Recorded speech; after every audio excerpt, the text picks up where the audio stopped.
Hello, my name is Bree, and welcome to Seriously Bud, a podcast featuring an unexpected conversation with someone in the WordPress community. And now, it's time for my dad, Bud Kraus. Thank you, Bree. You know, I had so much fun last week speaking with Sabrina Zayden. I thought I would do this all over again. Now, if you like Seriously Bud as much as I like doing this, then don't forget to subscribe wherever you get your podcasts. I'll be back at the end to give you my thoughts about this week's episode. It's number 28. So here we go. Raquel Manriquez, welcome to Seriously Bud. I have to tell you a little story. This morning I was going for a bike ride, and I heard these little kids, they're about 10 years old, they were cussing like sailors. I mean, 10 years old, okay? How old were you when you first started to swear? Oh, this question is going to shock you, or the answer, I should say. Like legit, regularly, Yeah. 38. Really? Well, I don't even think you're that age right now, but I know. It's a curse. Why 38? I mean, you waited. Oh, that's too funny. Because I come from a very strong evangelical background. Mm-hmm. And I was raised in a household where my parents did not cuss at all. Zero. Not even like use adjectives. They didn't even say darn. Like they said, They just held it in. And so it wasn't culture for me. I didn't understand that. And so when you grow up your entire childhood into even early adulthood, you're like, if you're not used to saying it, you just don't say it. And then it's taboo, that it just feels awkward. But now I kind of curse like a sailor, NGL. That's good to hear. Speaking of your parents, now they both have very interesting backgrounds. Your father is from Mexico? Yep. Tell me about that. Yeah, my daddy was born in 1954. They grew up very poor, so he is a boomer. He had 13 brothers and sisters. Wow. And his father died when my dad was only 13 years old. And that really affected my dad. And what a lot of Mexican boomers wanted to do at the time was go to America, be American, marry an American, and live the American dream. Mm-hmm. So that was what my daddy did. Like when he was about 8, he immigrated. He got deported a couple times, but kept coming back. So then he met my mom in, I guess, the late 70s, I guess. And that's his story a little bit. Oh, I will say he's a very ambitious man and tenacious. So he taught himself to read and write English in a year. Well, and speak English as well, like all on his own. He just really wanted to live the American dream. So. Well, how did he meet your mother? Now, did he meet her in Reno? Yep. Met her in Reno. Mm-hmm. They talk about, I guess, there was a couple instances my dad was playing soccer, as one would do. Right. And my mom was at a park with her friends and just happened to see him. And she was like, said there was like this spark of attraction there. But then I guess they didn't really hit it off until they both were at some bar. And my dad just went up to my mom and asked her to be his pool partner. And she had never played pool in her life. And she said, yes, of course. And the rest is sort of history. You know, I'm so glad that you know yours, because there's too many people that when I ask, how did your parents meet? Which I think is sort of a fundamental bio question. Sure. A lot of them say, I'm not really sure. You know, I pretty much know how mine met, but it's always good to know. Now, how many children do they have? You mean my siblings? Yes. Yeah, there's 4 of us. My parents actually wanted to have 7. Dear God, I'm glad they did not. So I have my older brothers. I'm in the middle. So it goes brother, me, my sister, and then my younger brother. But the last 3, we were a year, bam, bam, bam, after one after the other. So like my sister and I are only like 14 months apart. It's insane. We're practically twins. And then my younger brother is only 15 months younger than my sister. So we grew up very, very close. And we still are. We started very close. So. And your parents, are they together still, or what about them? They were, but both passed. Sorry to hear that. They're too young. It was very sad, and they were very young. It was 6 years ago. My mom passed. She had a bad heart. It was sad. She was very healthy, but just her heart itself was faulty, and came out of nowhere, shocked everybody. She actually has 9 brothers and sisters, and my mom's Native American, and they're all still alive and kicking. And so it really was really hard for the entire family. And then my dad actually passed September 2021 of COVID, actually, unfortunately, and it was kind of nuts too. I never thought into adulthood that I could feel like an orphan, but that is what it feels like still when you don't have parents. Yeah. Once they're both gone, and mine are, then you understand that term orphan. Yeah. And, Look, I was too young for that. But. yes, you were. Yes, I was very fortunate because they lived pretty long lives. So I was very lucky to have them for as long as I did. When I see you are a child of the Southwest. I mean, it is written all over your face. Did anybody ever tell you that? No. Yeah. I get a lot of racial ambiguity for surezies. Like a lot of people don't know what I am, but they think I'm something. When I travel the area, people are like, oh, you look Native American. I'm like, because that's what I am. When you look at my family, I favor the Native side. I do. I've got the cheekbones, the high cheekbones. But the funny thing is, Bud, is that I'm a Northwestern Native. I'm not a Southwestern Native like Navajo, Apache, Dene, Tanahatum, all that. I'm actually Paiute, Walker River Paiute, which is in northern Nevada, where I'm originally from.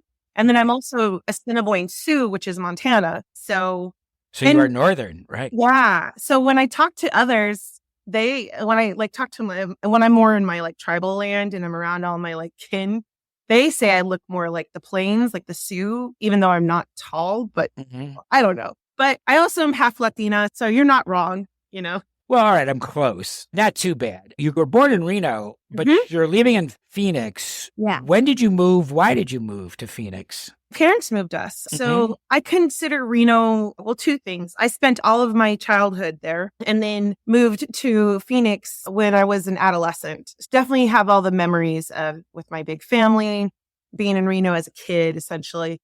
And Reno to me is still homeland because my tribe is just outside of Reno. If I need anything, I got to go back to the homeland regarding my tribe. Now, when you say that, are you talking about the native lands? Yeah, my tribal nation. Yeah. Tell me about that. Yeah, it works like actual little mini nations within the country of America. So there's the BOA, it's the Bureau of Indian Affairs, BIA, and every single tribal nation has its own rules and guidelines and laws even. I mean, it stemmed obviously from not the best of circumstances and, because they were the reservations essentially is what became tribal nations. And so we have ID cards, everything. My kids have it. And it's actually like a federally recognized ID. So I could use it even in an airport. And then there's certain voting rights we have as members, things like that. And if I wanted, I could live on tribal land for free. Are you considered a citizen of both? Yeah, so I'm an American citizen.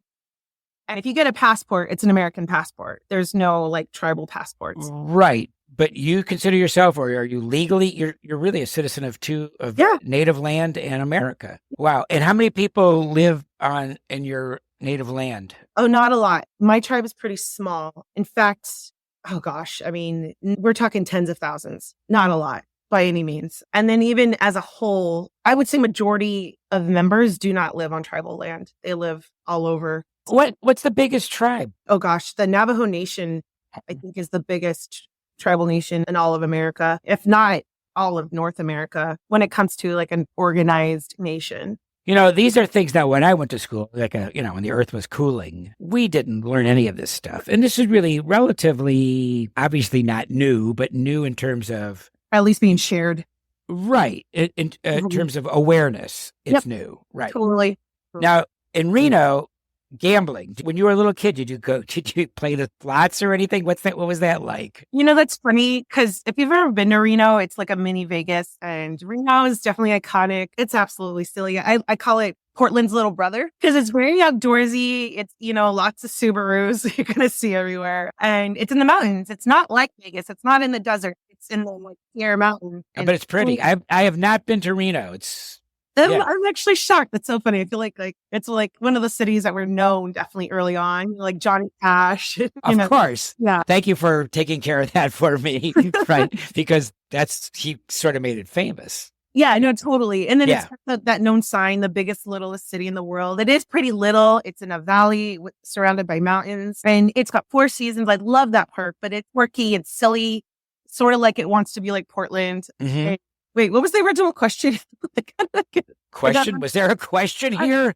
Roll the tape. It was gambling. That's what it was. Oh, yeah. So I grew up around gambling. Right. Never had a taste for it. Ever. Like, I could care less about Vegas. Everyone's like, let's go to Vegas. Me too. No. I'm like, have you seen Vegas sober in the day? I was there as a little kid when there was like a little strip. And the Tropicana was at the end of the strip where I stayed. And it was nothing. It was like the Sands Hotel and stuff like that. And I haven't been there since. My father went like in the 40s, and it was basically a stoplight. I mean, that's what Vegas was nothing. No, totally. Yeah. Then the mob took over, and now we got what it is today. So much fun. Where did you go to school? You went to elementary, high school, and all that in Reno, I'm assuming? Elementary in Reno, and then some elementary in Phoenix, junior high Phoenix. And is that hard to do as a kid? You don't want to leave your friends. Yeah, no. Well, and then I guess too, you asked this earlier, but my parents moved us because my dad wanted to be closer to Mexico because that's where he's from. And then my mom's two of her very closest siblings lived in Phoenix already. So they moved us. I didn't want to, but I was also not old enough to fight. Right. And then they initially thought we were going to move to Mexico. And I actually kicked and screamed, absolutely kicked and screamed. I was like, nope, you're going to have to pry me out of this chair. You didn't want to go. Right. No, absolutely not. We had visited Mexico a few times, and we visited Dad's family. I grew up very poor. We had like government issued food to the tribal lands, we were low income housing, but my parents worked hard. But every time we went to Mexico, which was just at that point, maybe like twice, we went to my dad's family. And again, there just wasn't any money. So I didn't see these like resorty parts of Mexico. No, I know. Mexico is not resorty to me because I lived in Mexico for 2.5 months. And we lived in Jalapa near Veracruz. Your father was from the northern part of Mexico, right? No, central, actually. Really? Which is funny, too, because I didn't grow up with like Mexican slang or like Spanglish. Right. My dad was proper. He spoke proper Spanish. He was from Aguascalientes, which is just 4 hours north by car of Mexico City. It's deep into Mexico. There's their own border towns. Like we didn't grow up saying like, Nana Tata for like our grandparents, whatever. Not that I ever had any, but we, like when I had kids, like my dad at first referred to himself as abuelo, but then, the Mexican slang is definitely present in Phoenix. We moved to Phoenix and all of my grade school years were all Phoenix. I grew up kind of inner city Phoenix, and definitely not nice areas. I definitely went through a period where I thought I was a chola. I had some crazy makeup, some crazy ass eyeliner, lipstick, a bright red lipstick. Oh, it was silly. Wait a minute. Now, there's a lot of material here. You met your husband. I know I'm jumping around a bit, but. Yeah, no worries. How did you meet your husband? Well, ex-husband. Yeah. Well, okay, ex-husband. Yeah. Oh, yeah, no worries. Actually, it's so funny. We met when we were 8 years old at church. We just happened to go to the same church. Mm-hmm. And then throughout the years, we didn't go to the same church, but we were still in the same church system. So we'd see each other at summer camps, winter camps, things like that. Yeah. And then I went to Arizona State University for school, right out of high school. And my freshman year, he was actually at a Bible college that was part of our church system. And during spring break of our freshman year, I was actually going through a really hard time. I'm like a child of purity culture. I don't even know if you know what that is, but like just very much kind of just church abuse against women, very much about purity, and just happens to give women the brunt end of it. And so I was living in so much shame and beating myself up that like, I know this now. I didn't know it then, right? But I just like, I knew my ex-husband had a huge crush on me since we were like 8 years old. And so then I was like, you know what? Like this will fix me. Let's get married. Things right in the eyes of God. Sorry, right. I'm telling you, I'm a very open book. I will tell all. But yeah, that was my thought. It was like, that's what you're supposed to do. I grew up with this intention to get married, be a wife, and have kids, be a mom. That was I desired to do. So I did that when I was 19 years old. Yay. Yeah, 19. And when did you have your first child? 20. Well, I turned 21. I was 20 when I got pregnant, but turned 21 during the pregnancy. And yeah, oh man, such a baby. But and then you have 3 children. How far apart were they? Well, a couple things. I am a long-term person.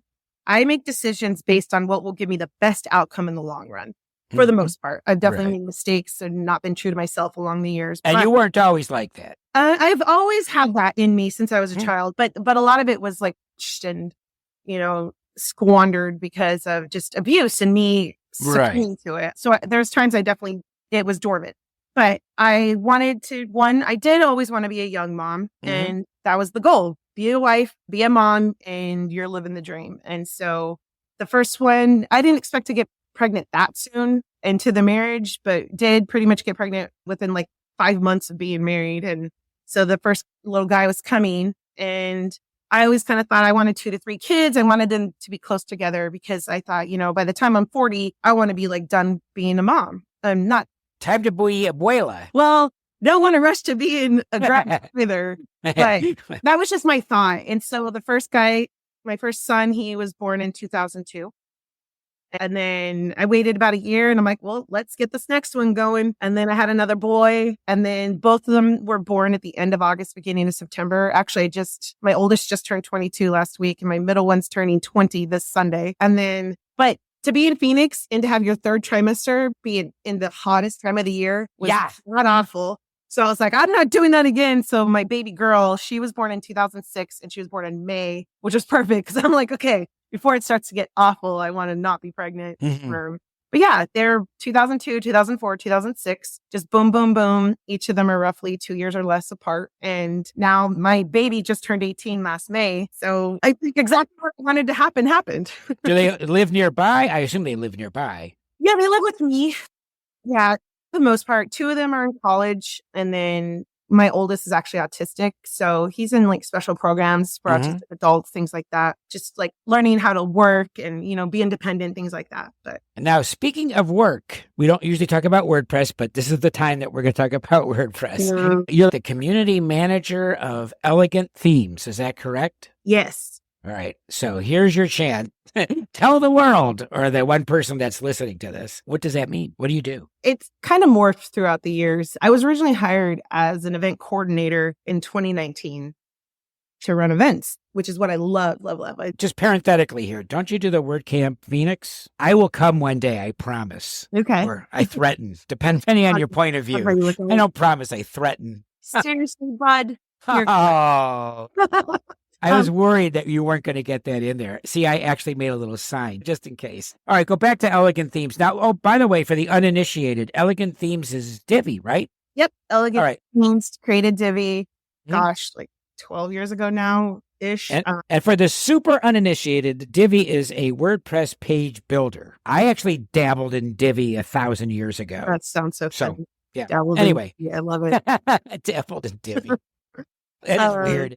All right. So your community manager, tell me what is, Yeah. Shortly after 2019, there was a kind of global disruption called a pandemic. Yes, I heard. And all of the events. I heard about it. Yeah. Yeah. And I actually, not that this is any news to anybody, but I cannot stand virtual events. Too. I do love the idea of supplements. I love that you and I can have this right now. Right. Sure. But like to spend 8 hours staring at your screen all day at a conference, please. That happening. No, yeah. We had pivot to that, So like I've always ran our Meetup Pro network. It's just like WordPress, like you could start a WordPress meetup and then WordPress itself owns the instance. And then there's chapters all over the world. We have the same thing for Elegant Themes. And so I coached every single one of them on, at first, how to run successful in-person meetups, how to be very welcoming, how to be very kind, how a smile wins people over and things like that. I'll keep that in mind for the future.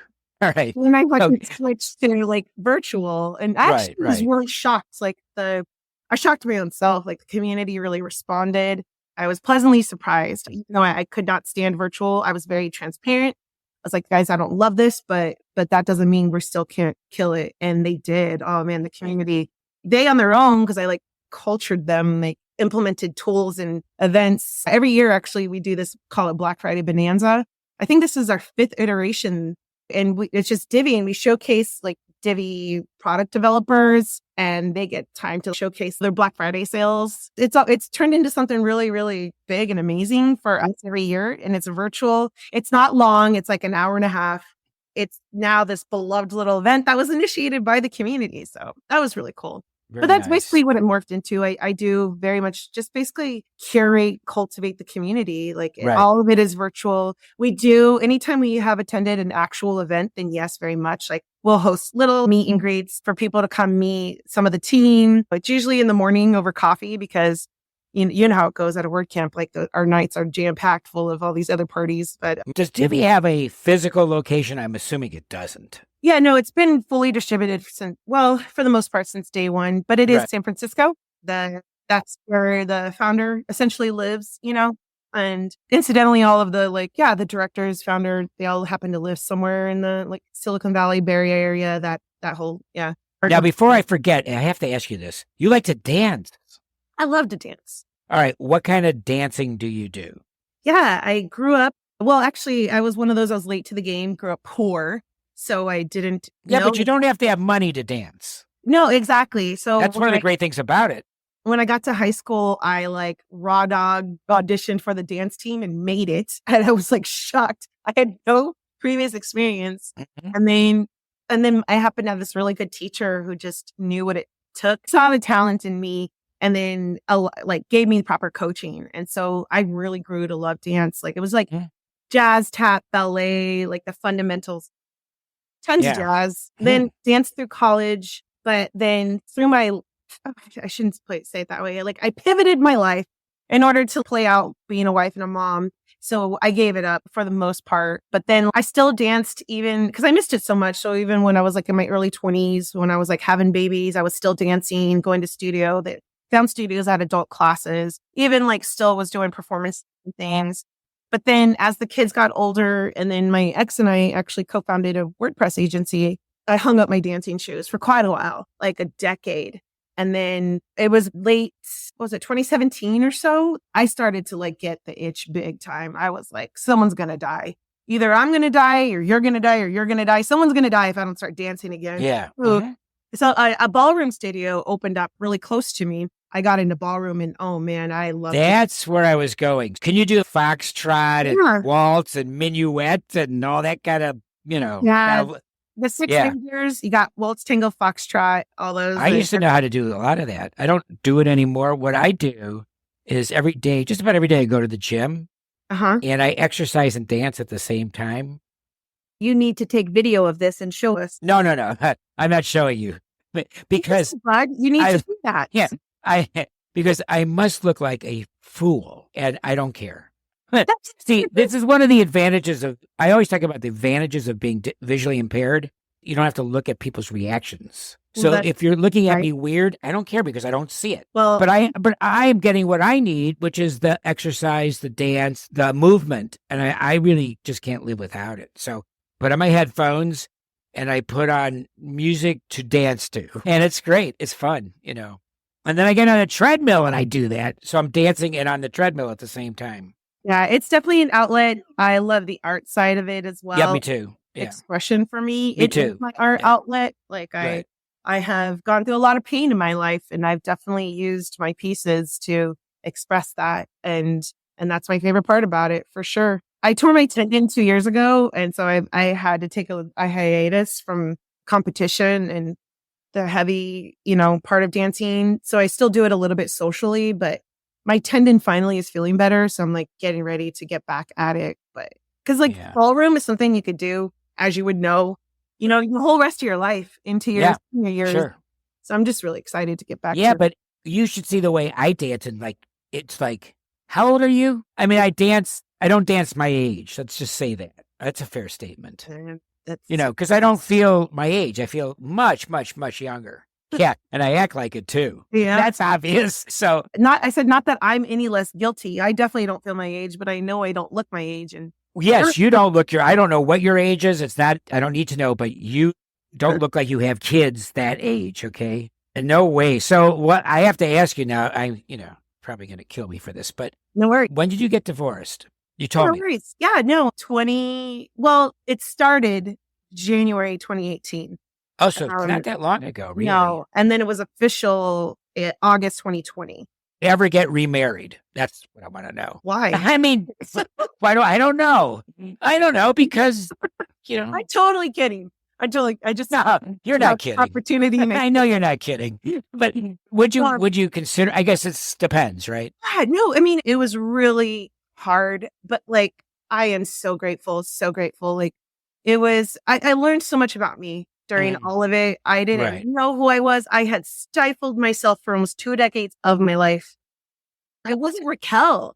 Now. Oh, you're a personality. There's no question about that. Well, and then And so like, I'm actually finally getting to the point where I'm grateful, even though it was awful and still can be awful to this day, even. No. But I'm getting to the point where I'm grateful because it grew me and it made me to who I am today. But to answer your question, right. for the longest time, I was like, I don't ever want to get remarried ever. Like, I'm cool with life partnership. Right. Sure. And I'm still not sure, but it wasn't until literally maybe a month or so ago that I actually had this thought that maybe I could. But that's a very like slow, maybe, get my feet toes wet, maybe. So yeah.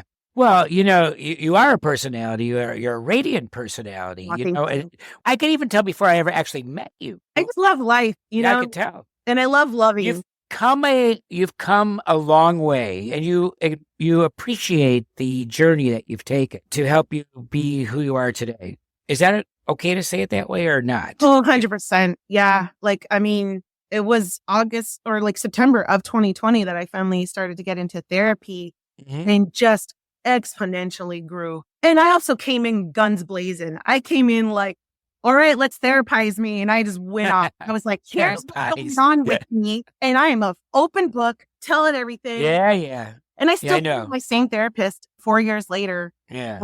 That's right. By the way, when I met you this summer, I said, I want her on my show because she talks. And that's, she's going to tell you stuff. And that's what I want. I want people to tell me stuff. Yeah. And you did. So here we go. The final question is, what's that final question? Who do you recommend that I interview for Seriously Bud? You know what? You got to interview Devin Sears if you haven't interviewed Devin yet. I don't know Devin He's Sears. such a cheeky guy. I just love him so much. He's like a brother to me. Huh. Oh, man. Yeah. Tell me more about him. Where is he? What does he do? He's the senior field worker for Blue. He's been in the WordPress community a really long time too, since 2016 or so. Right. Yeah. And he's just got a great personality too. He's a great guy. Yeah. The good news about my show is that I have enough people to interview. I don't know if I'll live long enough to get to all of them. Okay. I hope I do. If I do one a week, figure it out. It's going to take a while to get to everybody, but that's a possibility that I'll do him. I could even introduce you at WordCamp US. Oh, we could do that. Yeah. Raquel, thank you so much for doing this. You really are a personality. And it was a pleasure to talk to you, and I'll see you real soon. Yes. All right. Take care. Bye. Hey, I didn't know that Raquel is a member of the Walker River Paiute and the Fort Peck tribes, is a child of purity culture, loves to organize and run events, and made the dance team in high school. Did you? Now don't forget, if you love this podcast as much as I love doing this, make sure that you subscribe wherever you get your podcasts. And until next time, thank you for your time.